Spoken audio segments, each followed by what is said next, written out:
আসসালামু আলাইকুম আলহামদুলিল্লাহি ওয়া সালাতু আলা নবিয়িহি। প্রিয় দর্শক শ্রোতা, পয়লা মে আন্তর্জাতিক শ্রমিক দিবস। দিবসটি মে দিবস হিসেবেও পরিচিত। 1884 সালের আমেরিকার শিকাগো শহরের একদল শ্রমিক তারা দৈনিক 8 ঘন্টা কাজের দাবিতে আন্দোলন করতে থাকে এবং তারা দাবি করে 1886 সালের পয়লা মের মধ্যে তাদের দাবি যেন মেনে নেওয়া হয়। কিন্তু দুঃখজনক হলেও বাস্তব সত্য, মালিক কর্তৃপক্ষ তাদের এই দাবিটি মেনে নেয় না। 1886 সালের পয়লা মে তারা তাদের দাবিকে বাস্তব রূপ দেওয়ার জন্য তারা আন্দোলন করতে থাকে আমেরিকার শিকাগো শহরের হে নামক একটি মার্কেটের সামনে। সেই জায়গার মধ্যে পুলিশরাও একত্রিত হয়। হঠাৎ করে একটি বোমা ব্লাস্ট হয়। পুলিশ সহ 11 জন শ্রমিক সেই জায়গার মধ্যে সাথে সাথে মৃত্যুবরণ করে। আস্তে আস্তে আন্দোলনটি একেবারে বড় হতে থাকে। এক পর্যায়ে এই আন্দোলনকে দমন করার জন্য শ্রমিকদের ওপর নির্যাতন নিপীড়ন চালানো হয়। স্পাইস আগস্ট নামক একজন ব্যক্তিকে ফাঁসির মধ্যেও চড়ানো হয়। তো যাই হোক, অনেক চড়াই উতরাই পেরিয়ে এই আন্দোলনটা সফলতার মুখ দেখে 1889 সালের 14 জুলাই ইন্টারন্যাশনাল সোশ্যালিস্ট কংগ্রেসের মধ্যে পয়লা মেকে আন্তর্জাতিক শ্রমিক দিবস হিসেবে স্বীকৃতি দেয়।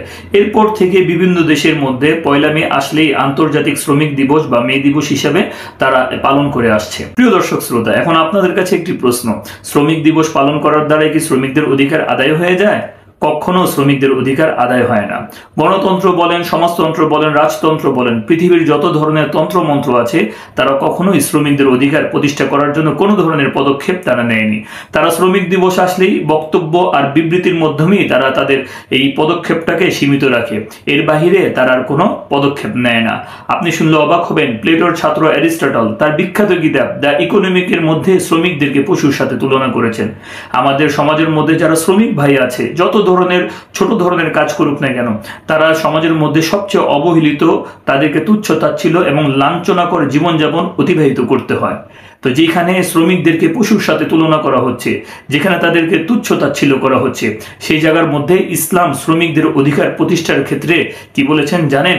নবীজি সাল্লাল্লাহু আলাইহি ওয়াসাল্লাম শ্রমিকদের অধিকার এবং তাদেরকে সান্ত্বনা দিতে গিয়ে বলেন যে, ও আমার শ্রমিক ভাইরা, তোমরা যত নিচু শ্রেণীর হোক না কেন, যত ছোট থেকে ছোট কাজের জন্য তোমরা শ্রম দাও না কেন, তোমাদের দাম অনেক বেশি। তোমরা হতাশ হইও না, কেননা হযরত আদম আলাইহিস সালাতু ওয়াস সালাম তিনি একজন কৃষক ছিলেন, হযরত ইদ্রিস আলাইহিস সালাতু ওয়াস সালাম তিনি একজন দর্জি ছিলেন, হযরত জাকারিয়া আলাইহিস সালাতু ওয়াস সালাম তিনি একজন কাঠমিস্ত্রি ছিলেন, হযরত দাউদ আলাইহিস সালাতু ওয়াস সালাম কামারের কাজ করতেন, হযরত মুসা আলাইহিস সালাতু ওয়াস সালাম তিনি 10 বছর রাখালের চাকরি করেছেন, হযরত আলী রাদিয়াল্লাহু তাআলা আনহু তিনি একজন মহিলার পানি উত্তোলনের কাজ করেছেন, হযরত ওমর রাদিয়াল্লাহু তাআলা আনহু কদিদ নামক স্থানে শ্রমজীবীর কাজ করেছেন। এর দ্বারাই আল্লাহর নবী সাল্লাল্লাহু আলাইহি ওয়াসাল্লাম শ্রমিকদেরকে বুঝাতে চেয়েছেন, তুমি যেমনই হও না কেন, তুমি যত ধরনের ছোট ধরনের কাজের জন্য শ্রম দাও না কেন, আল্লাহ তাআলার কাছে তোমার মর্যাদা অনেক বেশি, ইসলামের মধ্যে তোমার মর্যাদা অনেক বেশি। এজন্য আল্লাহর নবী সাল্লাল্লাহু আলাইহি ওয়াসাল্লাম বুখারী শরীফের 2072 নম্বর হাদিসের মধ্যে বলেছেন, মা আকালা আহাদুন তুআমান কত্তু খায়রুম মিন আন ইয়াকুলা মিন আমালি ইয়াদাইহি ওয়া ইন্না নাবিয়্যাল্লাহি দাউদ আলাইহিস সালাতু ওয়াস সালাম কানা ইয়াকুলু মিন আমালি ইয়াদাইহি। আল্লাহর নবী সাল্লাল্লাহু আলাইহি ওয়াসাল্লাম বলেন, মানুষের উপার্জিত সম্পদের মধ্য থেকে সর্বোত্তম উপার্জিত সম্পদ হচ্ছে নিজ হাতের কামাই। হযরত দাউদ আলাইহিস সালাতু ওয়াস সালাম আল্লাহর নবী হওয়া সত্ত্বেও তিনি নিজ হাতে উপার্জন করে খাবার খেতেন। এরপর নবীজি সাল্লাল্লাহু আলাইহি ওয়াসাল্লাম বলেন, ওয়া কানা জাকারিয়া আলাইহিস সালাম নাজ্জারান। হযরত জাকারিয়া আলাইহিস সালাতু ওয়াস সালাম কাঠমিস্ত্রি ছিলেন। এর দ্বারা আল্লাহ নবী সাল্লাল্লাহু আলাইহি ওয়াসাল্লাম উম্মতকে বুঝাতে চেয়েছেন যে, উম্মত তুমি যত ধরনের ছোট থেকে ছোট ধরনের কাজ করো না কেন, ইসলাম যদি এটা হালাল হয় তাহলে ইসলাম এটাকে প্রমোট করে, ইসলাম এটাকে সমর্থন করে, বরং এগুলোর জন্য ইসলাম উৎসাহ দিয়েছেন, কখনো এগুলোর জন্য ইসলাম তুচ্ছ তাচ্ছিল্য করেননি। প্রিয় দর্শক শ্রোতা, যারা আজকে মানবতার কথা বলে, মানবাধিকারের কথা বলে, খোঁজ নিয়ে দেখবেন যে তারা তাদের প্রতিষ্ঠানের মধ্যে যে সমস্ত শ্রমিক ভাইরা আছে, মাসকে মাস বছরকে বছর তাদেরকে কোনো পারিশ্রমিক দেয় না। আমরা প্রত্যেকটা ঈদের মধ্যে দেখতে পাই বিভিন্ন জায়গার মধ্যে গার্মেন্টস কর্মীরা তারা তাদের পারিশ্রমিকের জন্য আন্দোলন করে। আমরা বিভিন্ন জায়গার মধ্যে দেখতে পাই যে শ্রমিকরা তারা তাদের শ্রম ব্যয় করেছে কিন্তু তারা তাদের পারিশ্রমিক বুঝে পাচ্ছে না। তো এইভাবে আমরা হাজার মে দিবস পালন করলাম, কিন্তু শ্রমিকদের যে অধিকার আছে, তাদের প্রাপ্য যে মজুরি আছে, এটাই যদি আমরা না দিই তাহলে কখনো শ্রমিকদের অধিকার আদায় হবে না। এই অথচ শ্রমিকদের অধিকার আদায়ের ক্ষেত্রে আল্লাহর নবী সাল্লাল্লাহু আলাইহি ওয়াসাল্লাম এমন একটি কথা বলেছেন, যে কথার উপর যদি সমগ্র পৃথিবীর মানুষ আমল করে, অবশ্যই শ্রমিকদের অধিকার আদায় হয়ে যাবে। সুনান ইবনে মাজার 1995 নম্বর হাদিস। আল্লাহ নবী সাল্লাল্লাহু আলাইহি ওয়াসাল্লাম বলেন, উতুল আজিরা আজরাহু ক্বাবলা আন ইয়াজিফা আরকুহু, যে একজন শ্রমিকের ঘাম শুকানোর আগেই তার পারিশ্রমিক দিয়ে দাও। তার মানে একজন শ্রমিক সে কাজ করেছে, কাজ করার আগে আগেই তুমি তার পারিশ্রমিক দিয়ে দাও। আর আমরা দেখতে পাই আমাদের এই ভাই আর বোনেরা মাসকে মাস তারা শ্রম দিয়ে যাচ্ছে, কিন্তু তাদের পারিশ্রমিকের কোনো খোঁজ খবর থাকে না। তো এইভাবে আমরা যদি হাজার শ্রমিক দিবস পালন করি আর তাদের পারিশ্রমিক যদি আমরা বুঝিয়ে না দিই, ন্যায্য পারিশ্রমিক যদি তাদেরকে আমরা না দিই, তাহলে এইভাবে হাজার শ্রমিক দিবস পালন করলেও আমাদের কোনো লাভ আসবে না।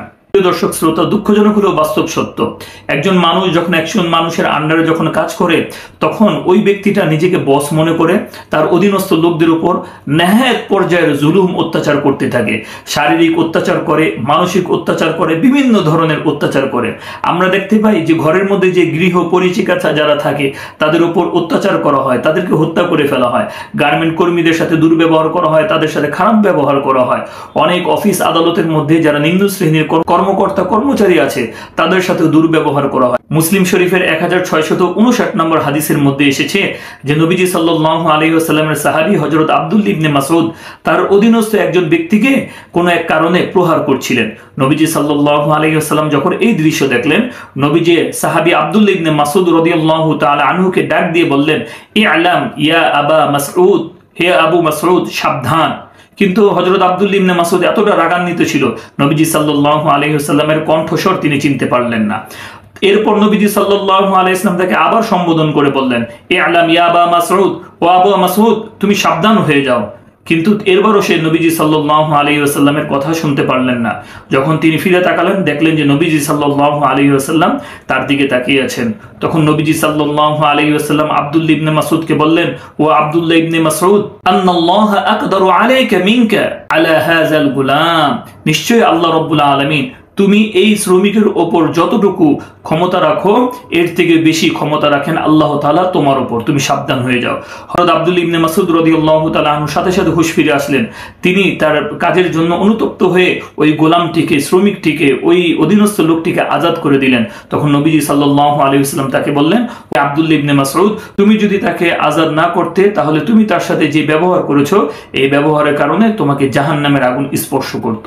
আপনি চিন্তা করতে পারেন, শ্রমিকের সাথে একটু দুর্ব্যবহার করার কারণে, নিজের গোলামের সাথে দুর্ব্যবহার করার কারণে আল্লাহ নবী সাল্লাল্লাহু আলাইহি ওয়াসাল্লাম তার সাহাবীকে কি পরিমাণ সতর্কবাণী দিয়েছেন।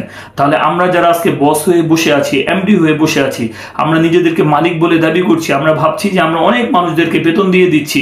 একটু কি চিন্তা করে দেখেছি আমার অধীনস্থ যে সমস্ত লোকেরা কাজ করছে আমরা তাদের সাথে কিভাবে, কি ধরনের আচরণ করছি?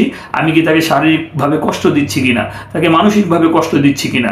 যদি আমি অন্যায়ভাবে তাকে শারীরিকভাবে কষ্ট দিয়ে থাকি, মানসিকভাবে যদি কষ্ট দিয়ে থাকি, বিনা কারণে যদি তাকে চাকরি থেকে যদি আমি বরখাস্ত করে থাকি, তাহলে অবশ্যই আমাদের উপরে একজন ক্ষমতাবান আছে আল্লাহ, আল্লাহ তাআলা অবশ্যই এই বিচার করবে।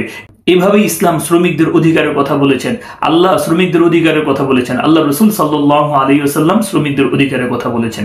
প্রিয় দর্শক শ্রোতা, পৃথিবীর যত ধরনের তন্ত্রমন্ত্র আছে এগুলো শ্রমিকদের কোনো অধিকারই আদায় করতেই পারবে না, তারা শুধু বক্তব্য আর বিবৃতি দিতে পারবে। কিন্তু আপনি যদি ইসলামের বিষয়গুলো দেখেন তাহলে আপনি দেখতে পাবেন ইসলাম প্রত্যেকটা বিষয়ে শ্রমিকদের অধিকারের কথা বলেছেন। শ্রমিকের ঘাম শুকানোর আগেই তুমি তার পারিশ্রমিক দিয়ে দাও। বলেছেন তুমি যা খাও তাকে তা খাওয়াও, তুমি যা পড়ো তাকে তা পড়াও। আল্লাহ নবী সাল্লাল্লাহু আলাইহি ওয়াসাল্লাম বলেছেন তোমরা তোমাদের অধীনস্থদের সাথে সুন্দর ব্যবহার করো, ভালো আচরণ করো। প্রিয় দর্শক শ্রোতা, কোরআন ও হাদিসের আলোচনার দ্বারা আমরা এটাই বুঝতে পারলাম, শ্রমিকদের অধিকার যদি আদায় করতে হয় তাহলে সমগ্র পৃথিবীর মধ্যে আল্লাহ রাসূল সাল্লাল্লাহু আলাইহি ওয়াসাল্লাম শ্রমিকদের অধিকারের ব্যাপারে যে রোল মডেল হিসেবে যে মূলনীতিগুলো আমাদেরকে দিয়েছেন, এই মূলনীতিগুলো যখন আমরা আঁকড়ে ধরবো এবং এগুলাকে যখন আমরা মেনে চলবো, তখনই আমরা শ্রমিকদের অধিকার করতে পারবো।